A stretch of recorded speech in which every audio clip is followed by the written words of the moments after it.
Welcome back. Muli pong nagbabalik ang inyong lingkod sa ating munting channel at nais ko po kayong dalhin dito sa natatanging isang paaralan dito sa San Jose na may natatanging landmark. Welcome po dito sa Naib 1 Elementary School. Aking aakyatin guys yung malaking pugad. Tignan natin kung malaki na yung itlog doon na ano. Tara!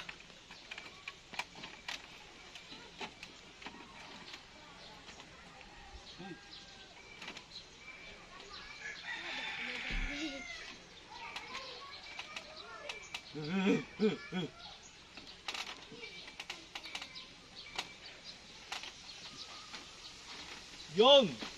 Successful! Dali dito yus. Tapos lilipat ako dito guys sa stand.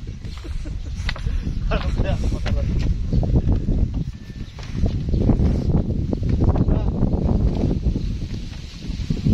Grabe. Imagine mo kung papaanong nagawa ng mga magulang itong tourist spot na ito, no? Dati pa naman meron na rin talaga sila ditong ipinopromote na mga magaganda nilang gawa. Pero mas maganda ito ngayon. At take note, makita mo yung kanyang background. Ganda. Para kang nasa ibang bansa. Ano yun, Ber? Hindi yung isa. Ha? Ano naman?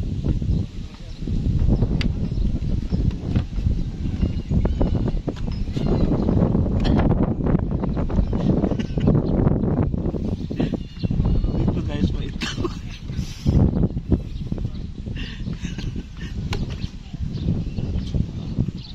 Ang isa pa guys na nakaka-amaze ay yung background.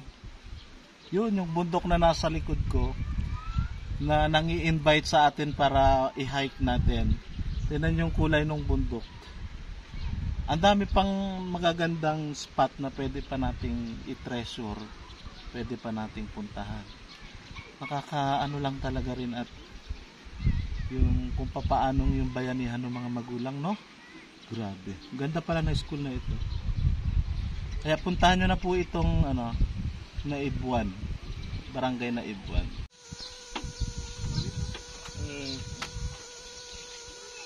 Nalagyan dapat. Sako. Ilang kwanting kayong ginawa ng mga magulang ko.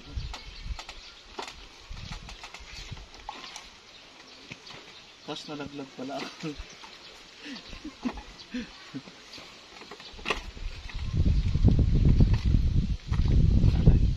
Kapag naparito ka, meron din silang mga likhang kamay na mga ibinebenta dito.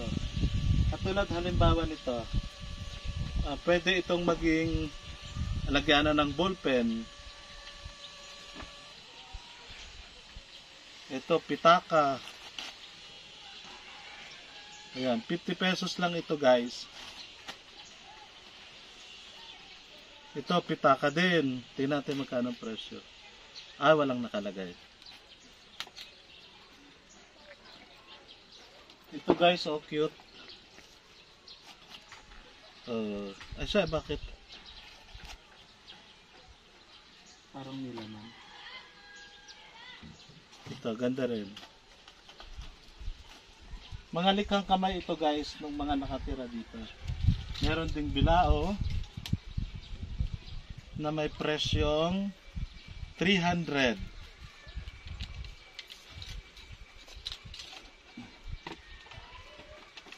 Ito maganda guys. Sutin ko nga. Saan ba ito nila? Ito. Ano ba ito? Ayan.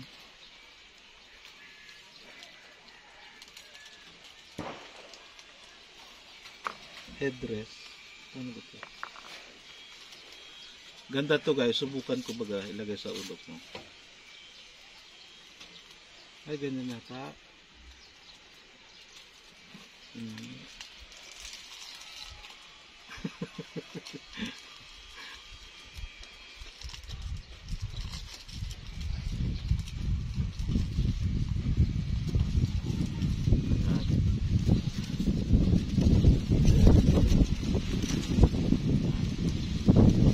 Meron din ditong lagayan ng mga prutas. Bili na po kayo. Dito lang po ito sa Naibuan. Meron ding mga basket. Pwede itong lagayan ng sibuyas at bawang, tapos isasabit mo para hindi mabulok. Meron din ito na pwedeng pag-istakan ng asin, di ba? Pwedeng lagyan mo ito ng ano, tapos dito ilagay ang asin. Ang daming magagandang likhang kamay dito.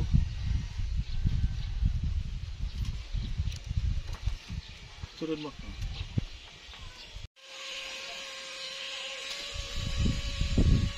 Marami din silang mga souvenirs na pwede ninyong mabili kapag nandito kayo. Tulad nito, mga beads. Ganda guys.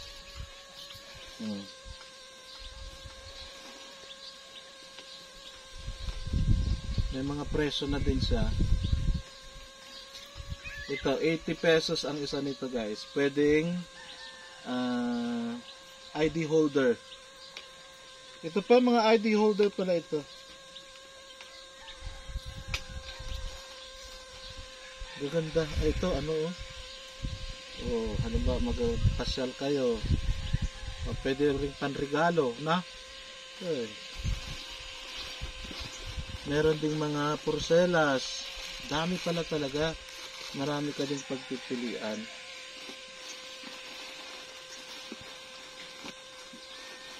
Ito ay, paano na ito? 350. So guys, 350.